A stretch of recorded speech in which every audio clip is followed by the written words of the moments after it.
You asked for it. Here it is. It's a podcast from Apathetic Enthusiasm.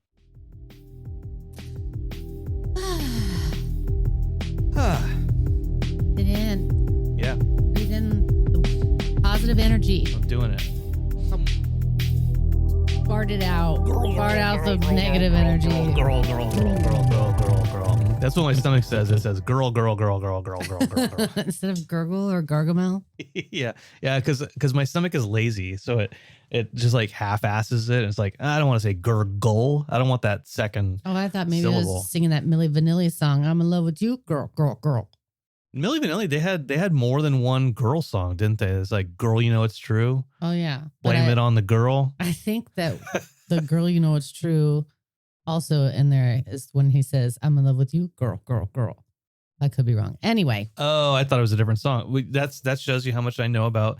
I think they only have two songs. But Milli Vanilli. Don't quote me on it. That's not what we're here to talk about. No, not at all. Welcome everyone to Our Real Relationships. I'm Chelsea. I am Brandon, and what episode number is this? This is episode 12. Okay. Chelsea, tell the listeners who are just tuning in what the show is about. We welcome anyone and everyone to come and listen and contribute online to tell us their favorite movies so we can talk about movies that you love. We talk about movies that we love, sometimes how they relate to our lives, sometimes it has nothing to do with our lives. We just like the movie. So we're talking about all relationships, friendships, family members, and we just all of it. Not just the fake ones. We're talking about the real ones. The real ones. yeah. Sham for my pain friends and pain for my sham friends. Well, that's not how it goes. Is that champagne for my real friends and real pain for my sham friends? okay? Sham wow. Ooh, that really took a lot of. Did you know the Sham Wow guy? It was like he was kind of disgraced. Like then like he was like kind of crazy for a minute, but he's not dead. I think you're talking about the pillow guy. No. Sham Wow guy. The guy like he always had like a little headset. And he's like, wow. I know who he is. I just thought, man, there's a dark, seedy underbelly to the infomercial. There really is. What does it take to get into the world of infomercials? Probably just one take.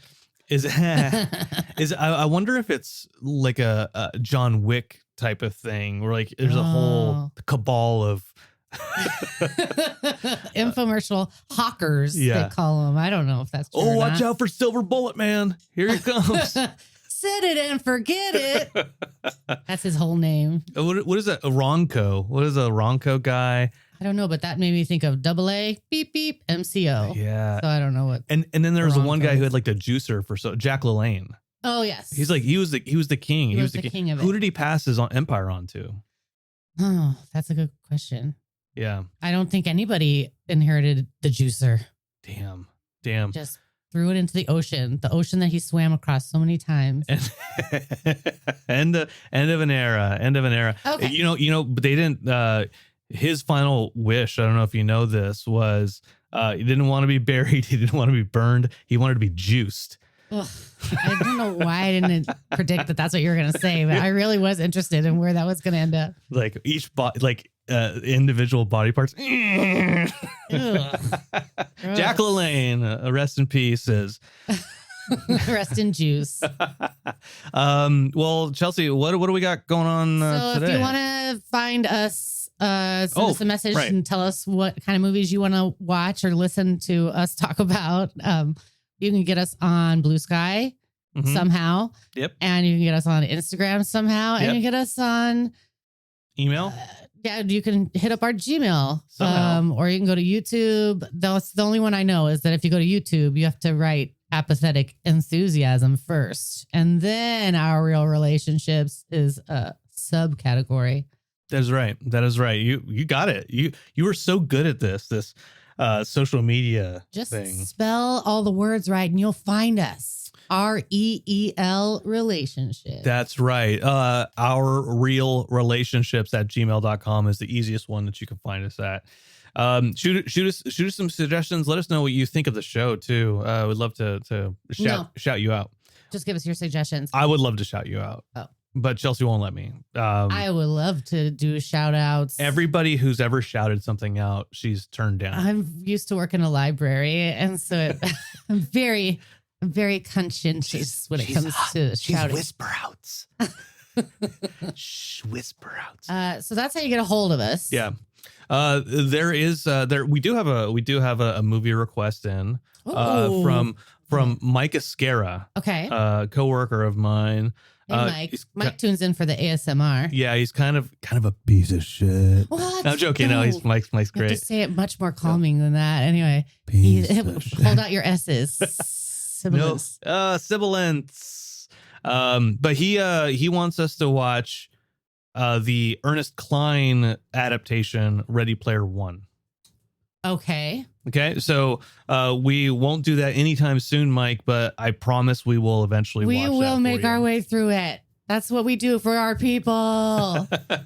Whether or not we like it. You want us to watch it because you had mentioned that you didn't like the parts that you watched. And so he's like challenging you to watch it. No, I think he really likes that movie. Okay, well then he better come and talk to us about it. Is that his, or he's just trying to get on the podcast? No, that's okay. Yeah. You don't have to play. You don't play with us. Just ask. Just ask, Mike. Just ask. But anyways, so as far as this show, today's episode brought to you by the letter REEL, which isn't a letter, it's a series. I thought you were going to say G for Goon, which is the movie we watched. Yeah, that's right. We watched the movie Goon, directed by Michael Dowse, and starring Sean William Scott. And why would you say it was also starring Liev Schreiber, or would you say it was co-starring Jay Baruchel? I'd say more of a Jay Baruchel than Liev. Don't let it make you hate the movie that Canada's most annoying export is in this movie. But it was directed by Michael Dowse. He's Canadian. He got some of his Canadian buddies. Almost everybody is Canadian in this movie except for Liev Schreiber and Sean William Scott. Oh, interesting. The two main characters of the movie. We just established the main characters. Before we get into the movie itself, there's a few things we want to talk about, which is one, our charity for this week. Chelsea got to pick this one out. It is Hockey Fights Cancer, since Goon is all about a hockey player who is an enforcer and just beats the shit out of people all the time. Hockey Fights Cancer is who we picked. So Hockey Fights Cancer is founded in 1998, not 1898, as a joint initiative between NHL and the NHLPA.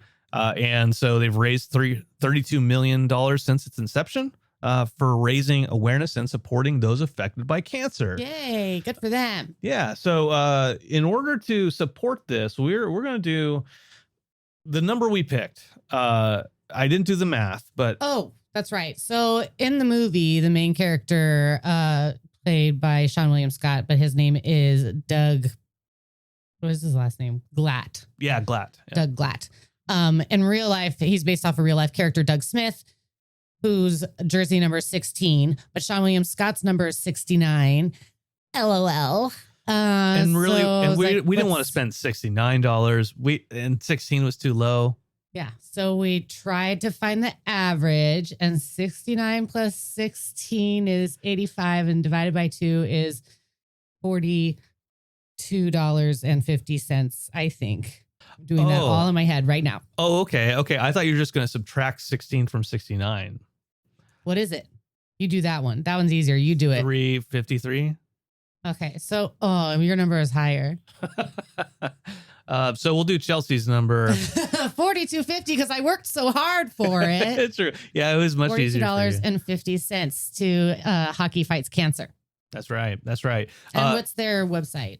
Their website. So you can go to hockeyfightscancer.com/about. So Hockey Fights Cancer is actually sponsored. They go through the V Foundation, which is the Victory Over Cancer Foundation. So you can go to v.org /campaigns/Hockey Fights Cancer. And that way, the link will be in the show notes as well. Yeah, or just Google Hockey Fights Cancer. That's right. And go help us fight it the hockey way, rough and tough. Yeah, losing teeth and breaking ankles.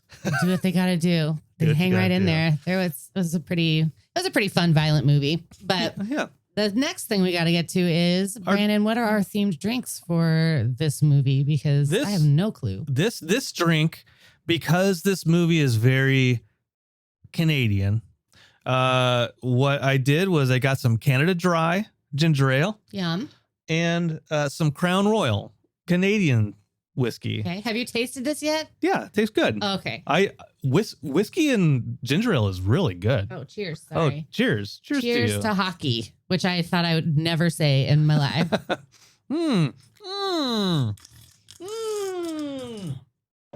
That's for Mike. Yeah. Drink it real loud. It's really good. It tastes so refreshing that I kind of want to just chug that drink and get another one. Right. So the first time surely this is quenching my thirst. the first time I ever had whiskey and ginger ale, Four Walls, the It's Always Sunny whiskey. They had all these commercials on like Facebook and Instagram, and one of the ads was Charlie Day, McElhenney, Armac, Glenn Howerton, Rob Mack, and Glenn Howerton, and they're sitting around a table and they're drinking whiskey and ginger ale. I'm like, that's a thing? I love ginger ale. I guess I'll try it out. 7, like it's like bourbon 7. Yeah. So anyways, it's really good. So Is it better for you than like putting 7 Up because ginger ale has less sugar maybe or less syrup in it? I don't know. And then also take a little swig of Canadian whiskey. But isn't that in here? It is, but just take a little swig of Canadian whiskey. Did they call it a sidecar if you do that in Canada? I don't think they have cars in Canada. It's not called Canada. Yeah. Okay. Did you know anything about this director, Michael Dowse? I know nothing about Michael Dowse. He wrote and directed this movie. Okay, I know. Well, now I know that something extra that he wrote it. As far as I know, he's still alive, which is rare for this podcast. That to talk about people that have died, but I think everybody's still alive from this movie. Okay. He's best known for a movie called It's All Goon. Gone Pete Tong. Have you heard of that? No, I haven't. It's a mockumentary, another dark humor kind of thing about a DJ who loses his hearing. Goes through losing his hearing. Yeah, I know nothing about that either. Have you seen it? Kind of interesting. I haven't, but I had heard the title. It's All Gone Pete Tong. Huh. But anyway, he also did Take Me Home Tonight. Do you know that movie? Yeah, it's got Ronnie and not the song, the movie. No, I don't know that. It's a rom-com with Topher Grace and Anna Faris. Oh man, I love Topher Grace. Yeah, so totally. His best role is in Predators and as Venom. Oh. He was in Heretic the other day, and I was surprised that he didn't have this big, huge, hammy role. Topher Grace was in Heretic? Yeah, he was the elder that was going door to door looking for the missionaries. I didn't realize that was him. Oh my God, you didn't see me roll my eyes when he came on the screen? No, I honestly, I didn't. I didn't know that was him. That's crazy. Well. He didn't look like the person I didn't like. Maybe, the more you Topher. Yeah, well, when he went on that like peace retreat and at the end of that 70s show and he came back, it was like really everyone was upset. Yeah. Anyway. So Michael Dowse, he brought a bunch of his Canadian friends into this as well. Steve Baruchel co-wrote it. Steve Baruchel. Jay Baruchel. And Evan Goldberg. From Knocked Up and Superbad. This is the end. Sausage Party, and he's the creator of the new show, The Studio. Yeah, that stars Seth Rogen. The consistent Seth Rogen collaborator. Jay Baruchel, I did not write anything down for him because I thought, this is the kid who plays Hiccup. The kid, he's exactly our age, pretty much. Actually, I think he's a couple months older than we are.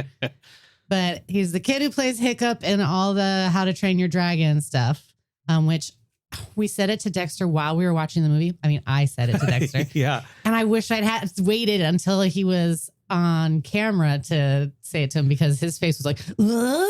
Yeah. He's like, that's my least favorite character in this movie so far. His character in the movie is just very crass and just as like super immature, sex, joke. And Dexter's like, oh, and then you say like, yeah, he's Hiccup in How to Train Your Dragon, and he did like that. Oh, what? He did a couple double triple take, and that's not usually a reaction that I expect from him. I don't usually expect anything. Like he just goes neat. Oh, that's cool. Yeah. Huh. And then he puts his headphones back on. Also, Jay Baruchel, the poor man's Christian Slater, in my opinion. That's what I'm going for. Christian Slater already exists, so we don't really need Jay Baruchel. He's not contributing anything extra. That's my opinion. Yeah, it's the hottest take I've had this season. You really don't like Jay Baruchel. Not a fan, man. And what I would say about him in this movie is he's tolerable. Oh, I thought you were saying he's taller than I thought he was going to be. Okay, I'll give you that. Yeah. He's taller. He is not. He's not as Jay Baruchel-y. Yeah. Even though his character is obnoxious, he's meant to be obnoxious. I get that. But he's still more likable than all the other Jay Baruchel characters put together. And I think that's what we were trying to we're saying to Dexter is like he's like why are they joking so much about sex nonstop, and it's like all rude and obnoxious.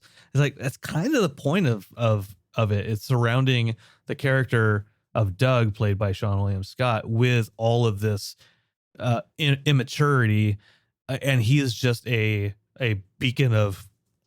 He's just a fairly timid, nice, reserved, genuinely kind-hearted soul. Yeah. Oh, he's so precious. So precious. I wanted to have more Sean William Scott. I wanted him to make 100 more movies just like that. This was his shining star, and I can't believe he's not a bigger star because of this after this movie. Yeah. Well, he was in the sequel. Well, I hadn't seen the sequel, so maybe then that'll answer my question. You're like, oh, that's why then he didn't do very much. Well, you know what I like about Sean William Scott in this, going from this might have been before or after Role Models, but anyways, I'll tell you. Role Models aside, because this movie was Goon was in 2011. Yeah. I think Role Models came after that. Okay, like. Sean William Scott, I knew him Final Destination and American Pie, Dude, Where's My Car? Like all of those roles where he's just super dumb. Like a frat boy. Yeah, dumb and frat boyish. And so then this role happens and you kind of already go into it seeing him as going to be one of those types of characters again. And he's not that. And he plays it really well where he is kind-hearted and genuine. They're like, aw, that's good for him. I like Sean William Scott now. Like I wasn't as a fan of him until I saw this movie the first time. It makes me happy good for you for whoever decided to cast him in that role, to be able to see past the part of Stifler that he became like totally pigeonholed into. Yeah. And be able to get something else out of him or know that there was something else in there. So good for them. Yeah. And that let me go into Role Models being like, okay, yeah, I'm good with you. But he learns his lesson. Like, and so like that, I think Role Models, we're not talking about Role Models as far as the movies go, but like he plays that kind of frat boy really well, but then is like matures over the course of the movie. Mm-hmm. And that's not something that he was able to do in the previous movies that he was in, Dude, Where's My Car? Right. And there was no character arc. Right. There's no development there. And so it was good to see him go into that being like, yeah, I can do this stuff still, but I can also have some kind of maturity growth and character growth as an actor. And like real emotion. Yeah. Like really, he's such an empathetic character. Mm-hmm. Oh. Such a good movie. So good. And I'd only seen it once before, and I remembered thinking, I really love that movie, but then I couldn't tell you anything about it until we watched it again the other day, which then I was like, ooh, it is a lot dirtier than I remembered. Yeah. And I was like, oh, good. I'm glad I remembered correctly that I really like it, and that it really does have so much heart. It is so good vibes. This is one of those movies, for me anyway, that I remember watching it the first time. We watched it together and I'm like, that's a really good movie. Mm-hmm.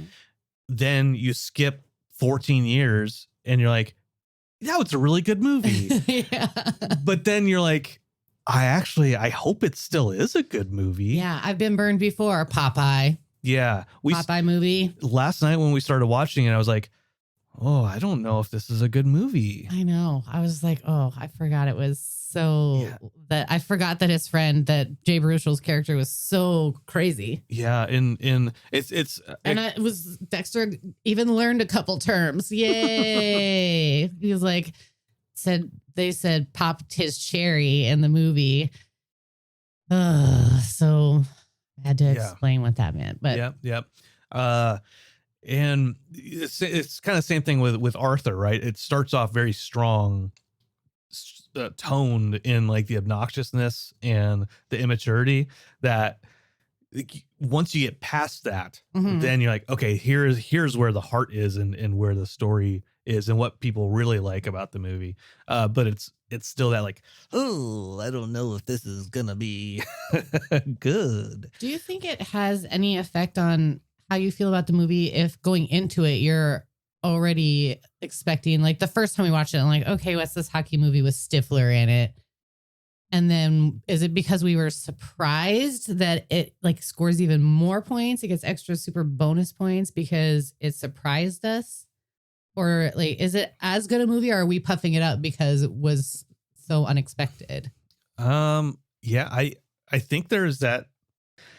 It's just like any movie we go see in the theater, or that people are like, oh, that movie's so good. That movie's, oh, you gotta see it. I always in my head, like, everyone's saying this, Tone yourself down, but go into it with as clean a slate as you can as far as expectations go. That way you can make your own assessment of whether it's good or bad. And sometimes, like when I'm reading reviews and stuff like that for movies, I don't just look at the good ones. I also look at the bad ones because I want to even myself out going into it. So I think there's some truth to that, going into it expecting Sean William Scott to be more of a Stifler character. Like, okay, well, if you want to watch it, Chelsea, we'll watch it. He was just the sweetest. And it makes me so happy to be able to show a movie like that to Dexter, even though there are lots of like, potty mouth parts. That just like really bad. It's really bad. Yeah. It's really inappropriate. It is really inappropriate. Like we started watching a Scary Movie with him. And that didn't travel, or it didn't. Yeah, Scary Movie is probably, no, it is. It's worse and more crass than what Jay Baruchel's doing. It's a different kind of humor. Yeah. I mean, it has all the sex humor in Scary Movie, but then there's a lot of racist humor and throughout the whole thing, and that makes Dexter and lots of people very uncomfortable. Yeah, or a Scary Movie is, Jay in this is more obnoxious in his presentation of sex jokes and those type of things. How does anybody think that's ever a good idea? It's meant to be obnoxious, whereas Scary Movie, it's meant to be funny, but it doesn't come off as funny if it's not. I don't know. It's just like, it's not obnoxious. It's just gross. Yeah, it's cringy. Yeah, cringy. There you go. That's better. Totes cringy. Totes cringe. All right. Well, what do you have for us there on that list of yours? So the movie was based on a book called Goon, the true story of an unlikely journey into minor league hockey. Oh, not clunky at all. Such a long title. Was it written by Doug Smith? It was co-written by Doug Smith and Adam Fratazio. He also wrote a powerlifting memoir called Steroid Man. So he kind of does these memoir things, apparently, as Adam Fratazio.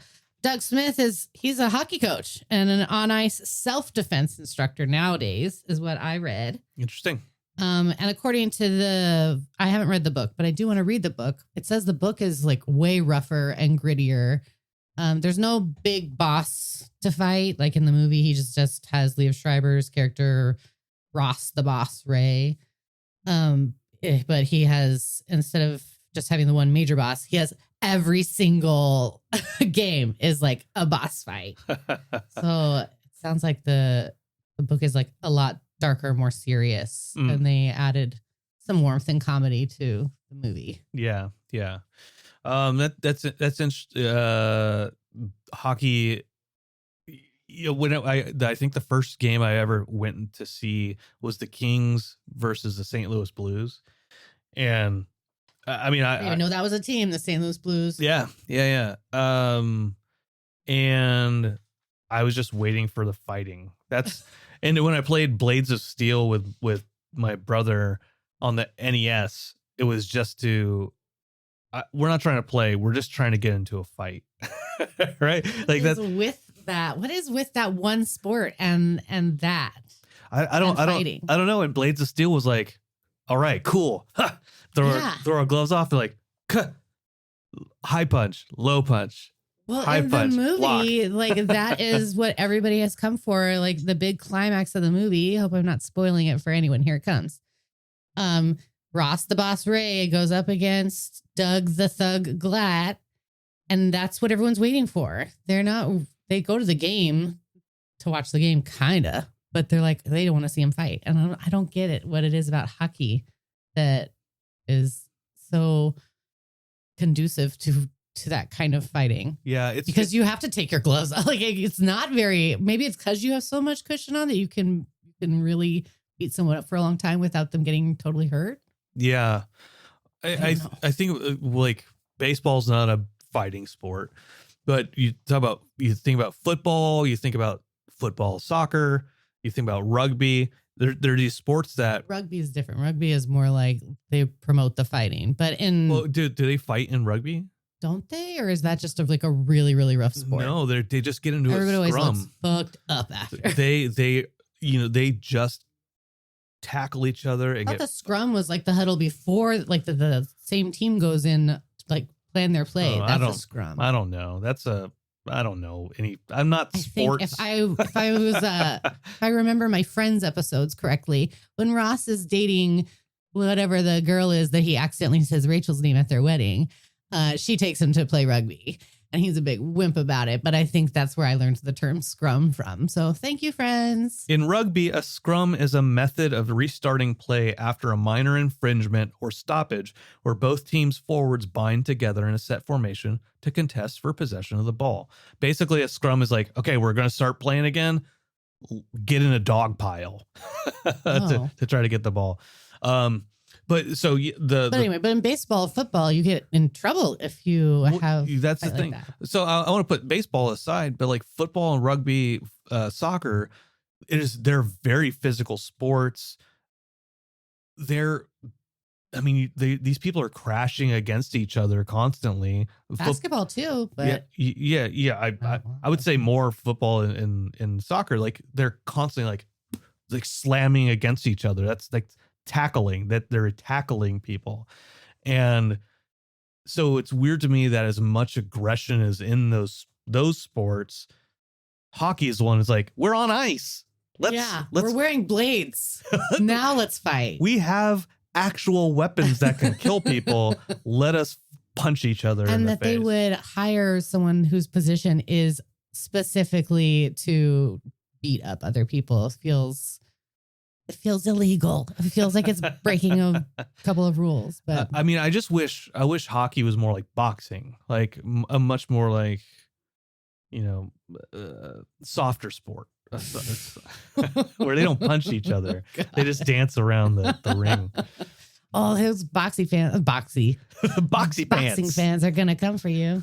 But as a rule, we talked about this a little bit before, but I don't remember what your final word on sports type movies were, because I think we talked about it after Field of Dreams, and you were saying you didn't like baseball movies typically. Right. So then we started naming different sports movies, and you're like, I guess I just don't like sports movies. But now we've watched more sports movies than we watched horror movies on this. I know. Disappointed. We need to watch some sports horror movies. Oh, what movie would that be? I don't know. There's got to be one. Death Race? It's kind of like but I thought it's listed under comedy on is it? Amazon Prime. Huh. Well, shit, I don't know. Mad Max. Anyway, what are your thoughts on sports movies in general? You don't gravitate toward a sports movie. Yeah, I mean, don't quote me, because I might in a couple episodes change my mind, but that's okay. Because Field of Dreams, evidently, I don't remember saying that, but you remember me saying that. It's like a steel trap. Yeah, because I think of like Rudy. I think of Remember the Titans, Radio. Oh, jeez. um, All football movies so far. Legend of Bagger Vance. Okay, golf. Varsity Blues. For football. You thought he had sour cream. Tin Cup, the whole 9 yards. Okay. Happy Gilmore, that's good. You like Happy Gilmore? I do like Happy Gilmore. That surprises me. Yeah, I'm not a huge Sandler fan. I know. But Happy Gilmore was a movie that was like in transition, whereas like it was Happy Gilmore, but then he came out with Little Nicky after that, I think. Oh yeah. And then he came out with The Waterboy. And then there's like Mr. Deeds in there too. There's a whole bunch. And Mr. Deeds was okay. I like Mr. Deeds. But Waterboy was where I kind of. But you didn't see Waterboy. Yeah, I haven't seen it. But it's got a similar vibe to Goon, where this like kind of good for nothing water boy and he doesn't know how to play football, but then they see how good he is at tackling, so they bring him in just to do that. So we should watch it and compare. I don't really want to. Okay. You don't want to compare Fairuza Balk to Allison Pill, who plays the love interest in Goon. She's so cute. Allison Pill. Cute. Fairuza Balk's cute, but in a sluttier way. Okay. I get that, I guess. Allison Pill and Jay Baruchel were engaged during and a little bit after this movie. I bet you they got engaged on set. Yeah, probably. And then they weren't on the movie together anymore, so then they broke up. It's interesting talking about Canadian movies. Allison Pill was in Scott Pilgrim versus the World, and like that film takes place heavily in Canada. A lot of that has to do with that. So I wonder how many of the other cast members of Scott Pilgrim were actually Canadian. Oh, that because Michael Cera is. Yep. Know that one. Yeah. And I don't know Alison Brie. Chris Evans is he? Oh, that's a good question. Yeah, these are all good questions. They're all good questions. All of them. There are no bad questions. Anyway, sports movies, and then I do like Days of Thunder. That's a good one. That's a racing one. I know it. I like racing movies. Maybe Talladega Nights, Ballad of Ricky Bobby. You like racing movies, huh? Yeah. I think, but I will say, I think racing movies. I like racing movies because Tim. Go fast. Tim, my Uncle Daniel, like they Days of Thunder was like a movie that they watched all the time. They liked a lot. I have not seen that in decades. I need to rewatch it because I just remember Tom Cruise is in it. Yeah. And Nicole Kidman. Yeah. So, but yeah, I guess I'm okay with sports movies. I don't know. I'm not a competitive guy, and I know you scoff at that. Like I did not, sir. She did.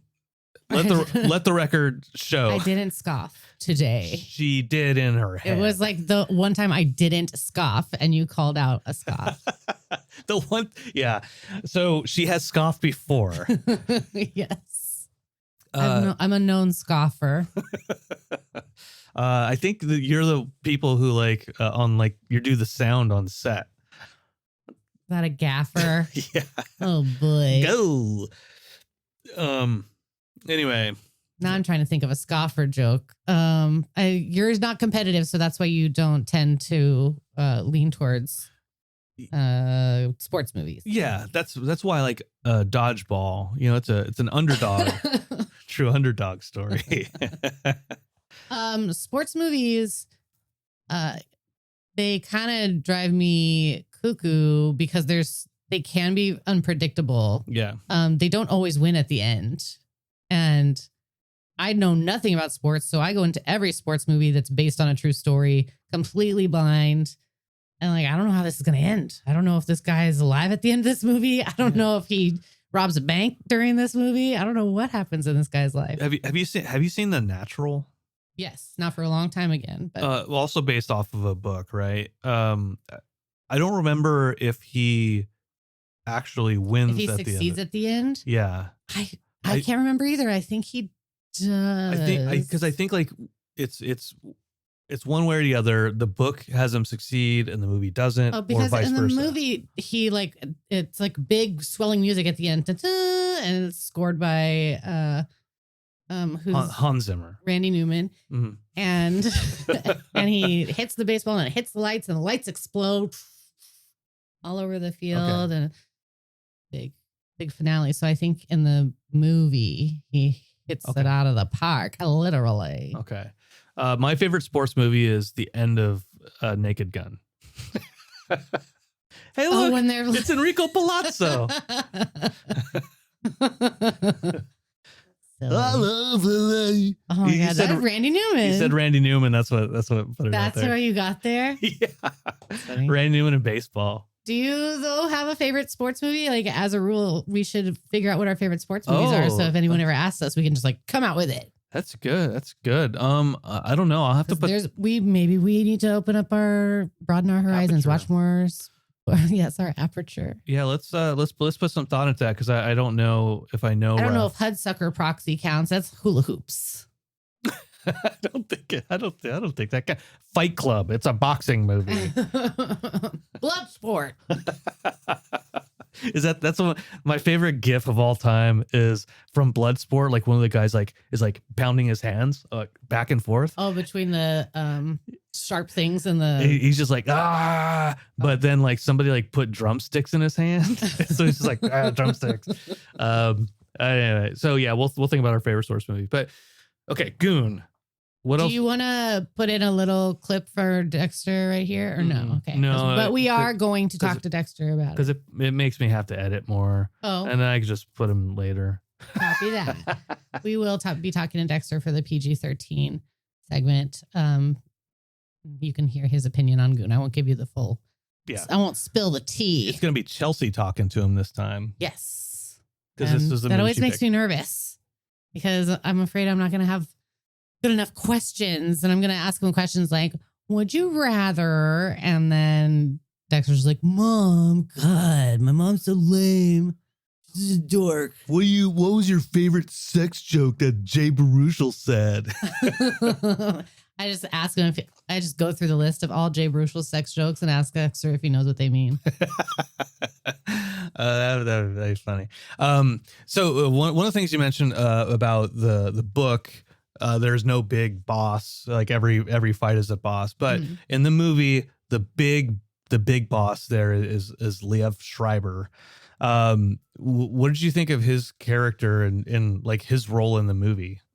I think he probably started out. As far as his character goes, it seemed to me like his character probably started out in almost the exact same place that Sean William Scott's character started out. He's like a nice guy. He's there to do the job. He just got a little rougher, I think, over the years and a little bit more like he's a crotchety old man but it seems like he's still he goes to work and does his job just like Doug does. And he respects Doug for that, for being out there to protect his team and the loyalty and devotion that they each have to the game itself, I think was really endearing to see them interact and have a mutual respect for each other, but then also be like, but I'm going to fucking fight you and I'm going to try to win.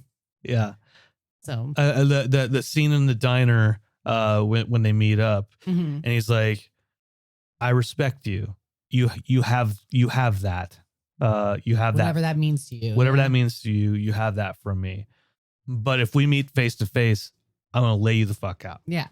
And like, that's like, it seems kind of like an antagonistic thing, but it's also like, no, I mean. And the thing is that Doug doesn't even take it that way. He's just like, okay, we'll see. Because then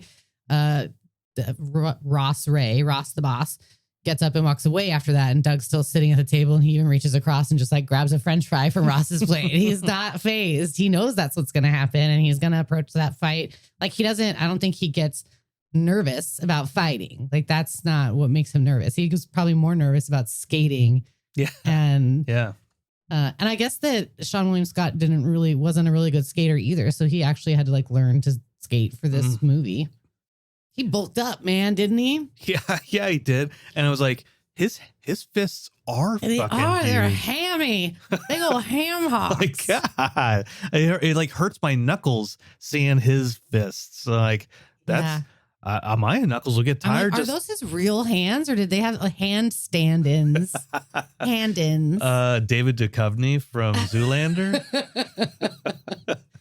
And then I love the scene where Before he even becomes a hockey player or anything, Doug is at a game and someone in the stands is getting rowdy and says the F word that I do not like. And it's not fuck. I'm fine with that one. It's the other one. It's the bundle of sticks it's a one. Bad one. I'm not a fan. And so some guy says that. And in the movie, Doug's brother is gay. And so he's like, my brother's gay. Don't say that word.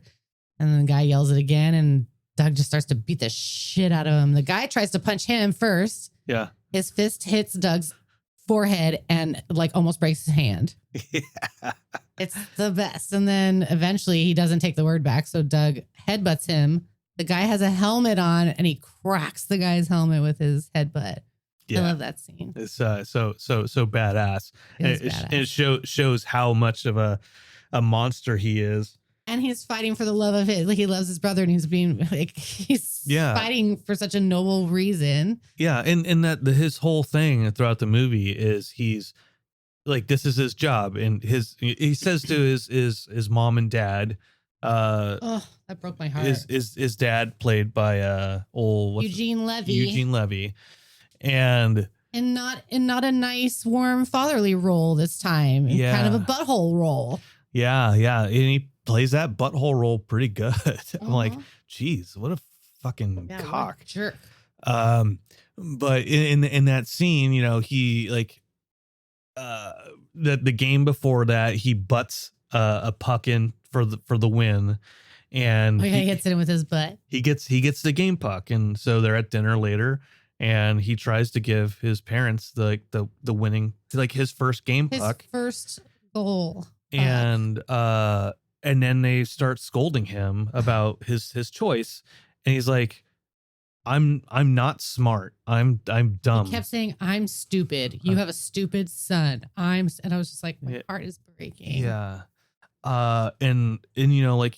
He's found something that he's good at. He is protective of his family. He's protective of the people that he cares about. And it shows in the team. Like he is there to protect the team.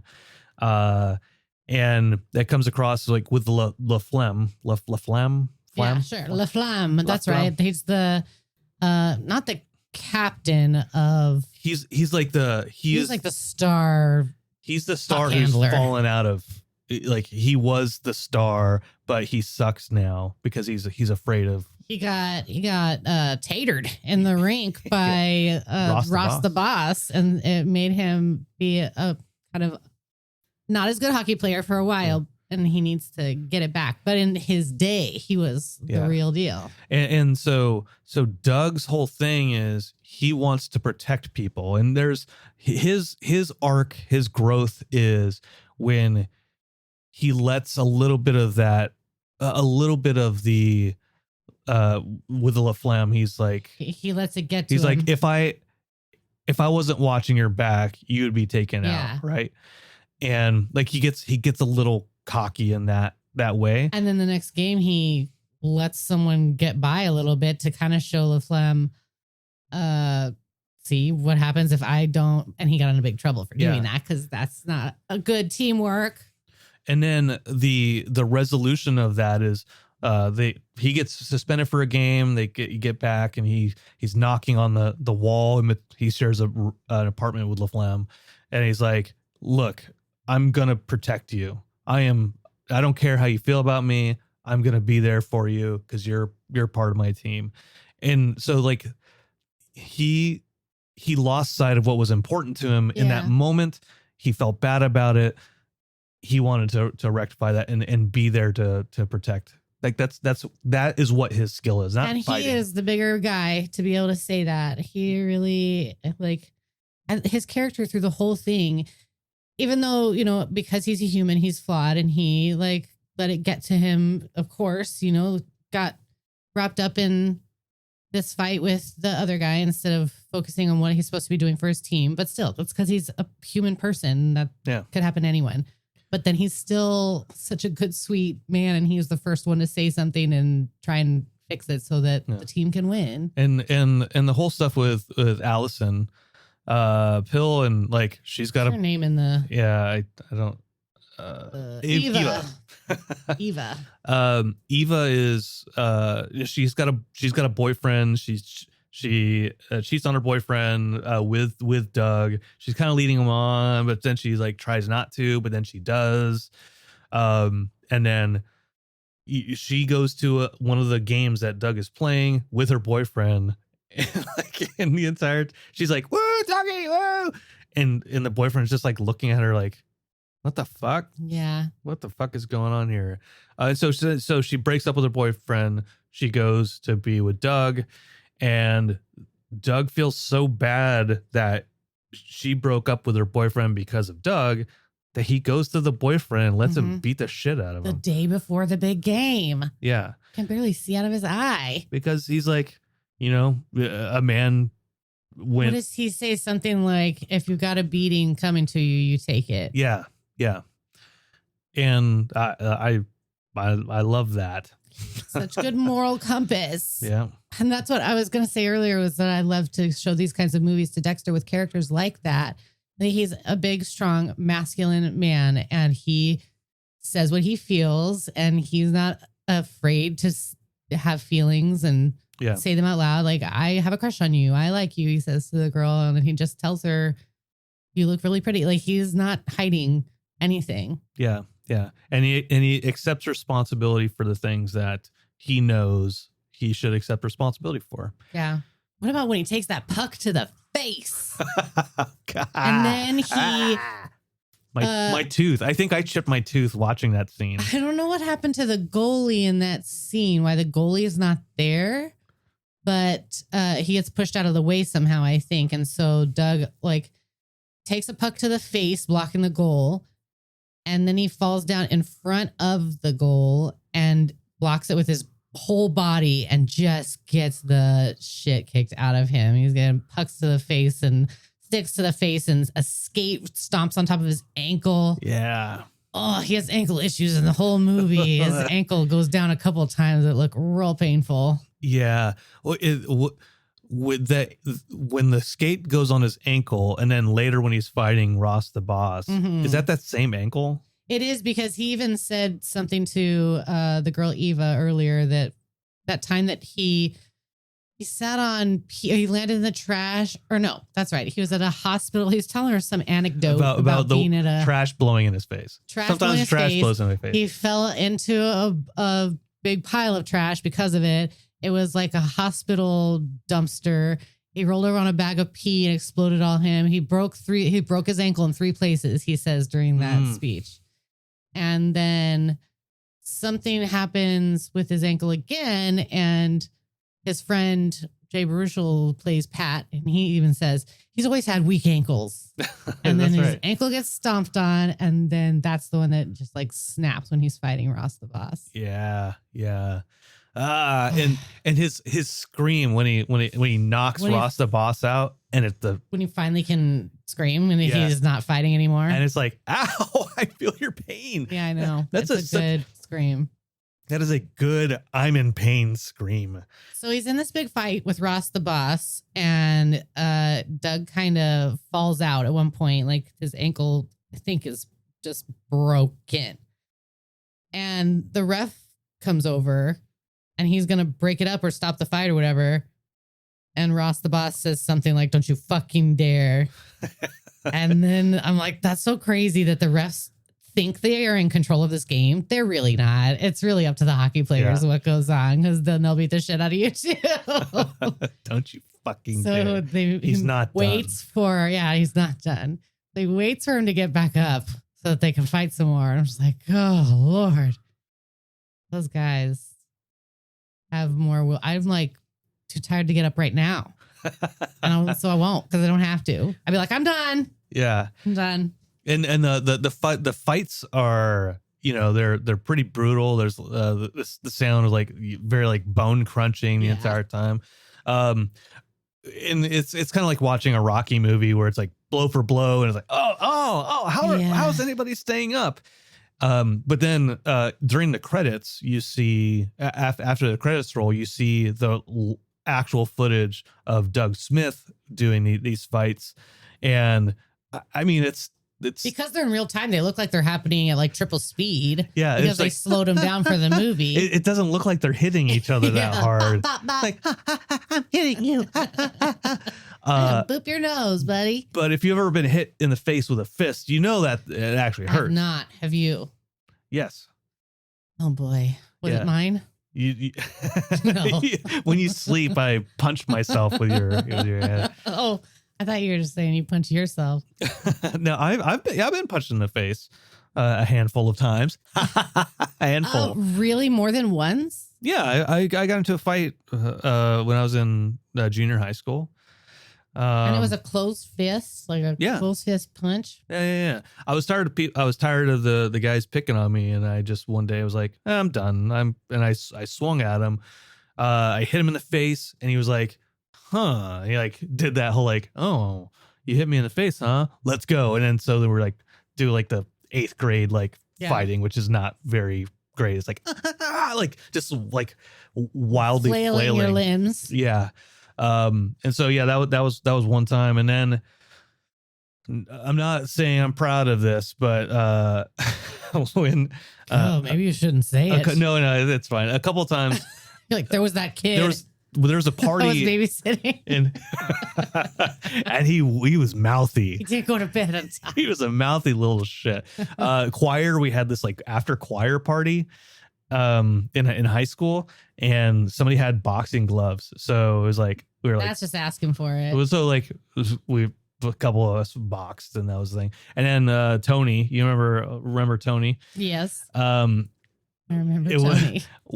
We would get drunk, and then we would just like stand out in the street, Fight Club, and we'd punch each other in the face. In the face? Yeah.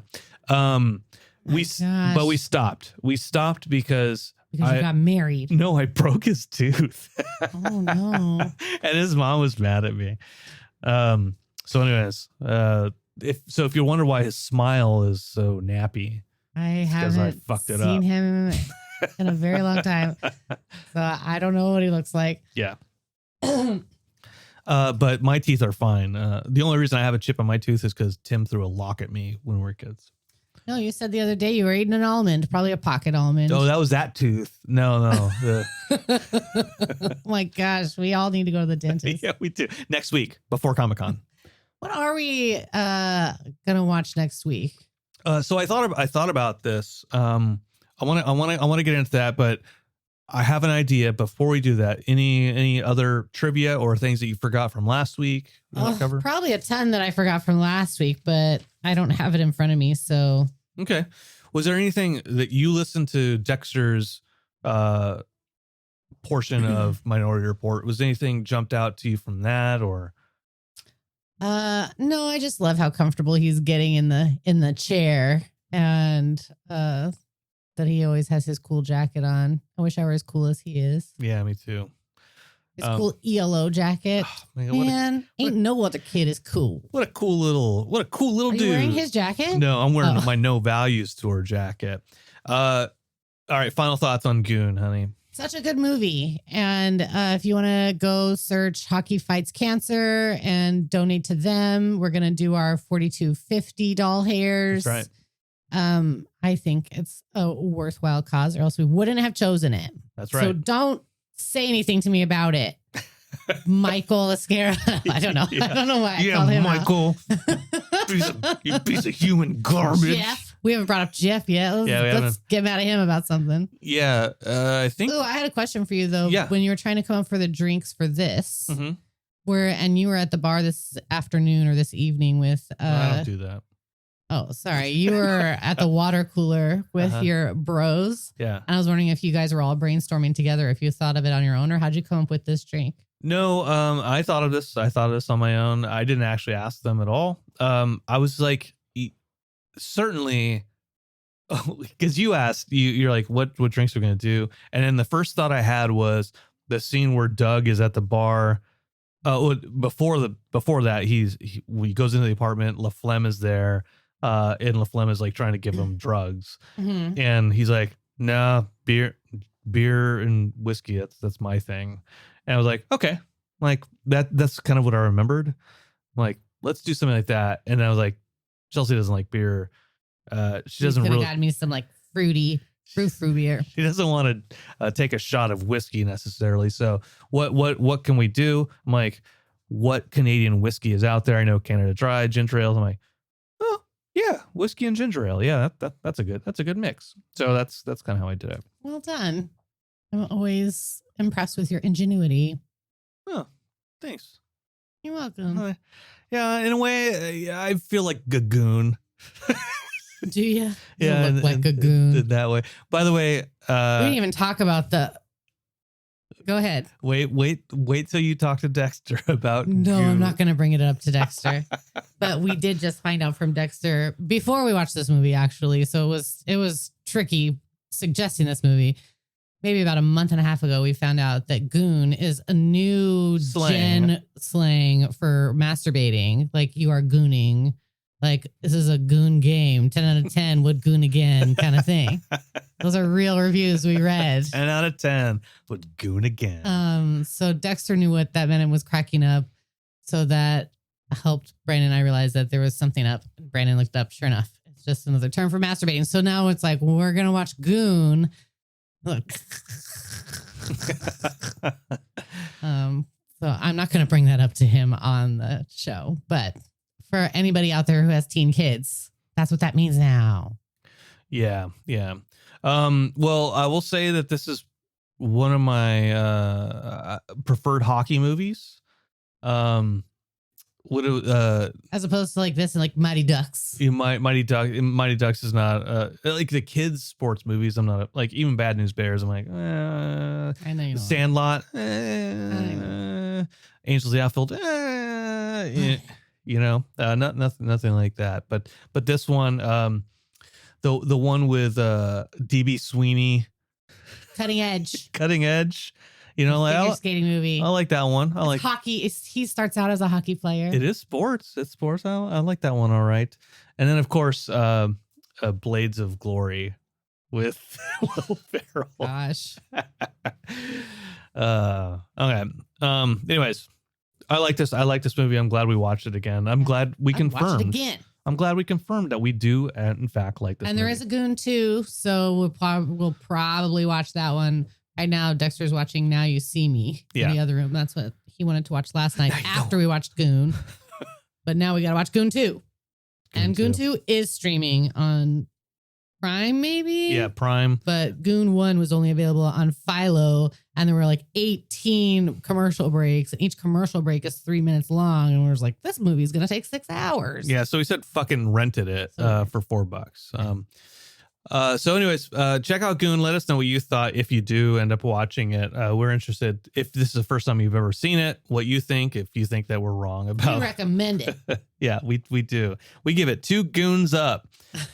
We each gooned after this movie. As far as movies, the movie next week, I am going to San Diego Comic-Con on Wednesday with Travis.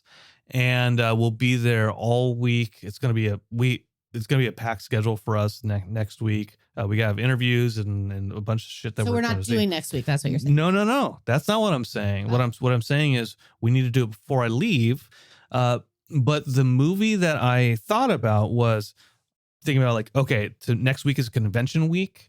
What kind of convention movies am I thinking about? So Fanboys was my first one, but there's also the one with Edgar Wright and not Edgar Wright, Nick Frost and Simon Pegg, Phil or whatever that, the alien one, Paul, yeah, another Seth Rogen thing. So because that takes place, it starts at conventions. That's where they're going. Or Galaxy Quest. Those are the 3. Ooh, Galaxy Quest is a good one. Yeah. So they're all 3 of those movies I like, but so you're basing it around a kind of a Comic-Con vibe. Yeah. So maybe I'll put a poll out there and see what people are interested in. I should probably rewatch Fanboys because I feel like from the one time I watched it and I was just kind of like, oh my God, this is so silly and ridiculous. And so maybe I'll like it now if I watched it with Dexter. Helps me to watch things through his eyes sometimes. Yeah. And I think maybe fanboys, I said fanboys, but it's not necessarily a convention thing because they're trying to get to Skywalker Ranch. Right. So maybe that one doesn't apply as much. Okay, never mind then. I don't need to watch that one again. But it is good. I do like that one a lot. Maybe what is that one?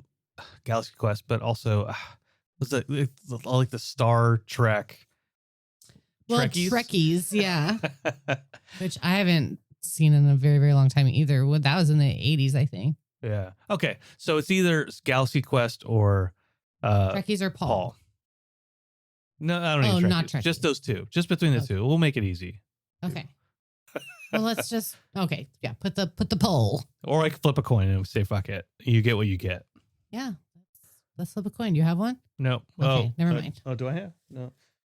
No, we have no money. So we spent it all on podcasting equipment. we're gonna watch one of those movies. And please tune in and let us know if you don't see a poll out there. Just send us an email, OurReelRelationships Or just text at Brandon. gmail.com, or you know who I am already and you have my contact information. So do that as well. All right, thanks, guys. But thank you, Chelsea. Thank you so much for doing this with me. I love doing this with you. Thank you, Brandon. Do you have any final thoughts for the No, you folks always at home? ask me final thoughts like 4 times. And so Any final thoughts? love you. I love you. You love me? I do Okay. Well, you love them too? also. Fuck. All right. Final thoughts. Have a good night, everybody. Final thoughts, Brandon? Got any final thoughts? Music.